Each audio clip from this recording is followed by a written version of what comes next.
ബസൂക്കയ്ക്ക് പിന്നാലെ തന്റെ അടുത്ത ചിത്രത്തിന്റെയും റിലീസ് ഉറപ്പിച്ചിരിക്കുകയാണ് മെഗാസ്റ്റാർ മമ്മൂട്ടി.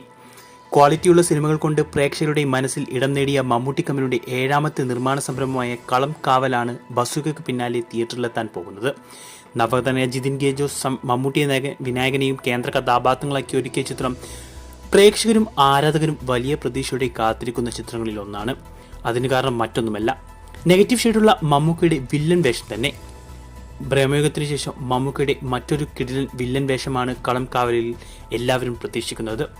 തന്റെ കരിയറിൽ ഇതുവരെ ചെയ്തിട്ടില്ലാത്ത വ്യത്യസ്തമായ വേഷത്തിലാണ് മമ്മൂട്ടി ചിത്രത്തിൽ എത്തുന്നത്. ഒപ്പം നായകനായി കട്ടയ്ക്ക് വിനായകനും ഉണ്ടാവും.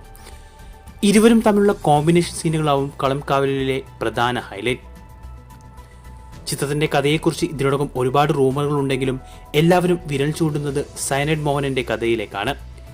അതുപ്രകാരം 20ഓളം സ്ത്രീകളെ വിവാഹം കഴിക്കാമെന്ന പേരിൽ പരിചയപ്പെട്ട് ക്രൂരമായി പീഡിപ്പിച്ചെന്ന് കൊന്ന സീരിയൽ കില്ലറായിട്ടാണ് മമ്മൂട്ടി ചിത്രത്തിലെത്തുക.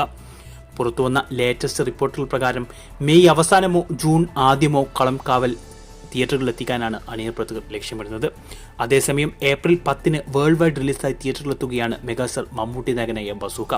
കാത്തിരിക്കാം നായകന്റെ എൻട്രി കഴിഞ്ഞിട്ടുള്ള വില്ലന്റെ വരവിനായി.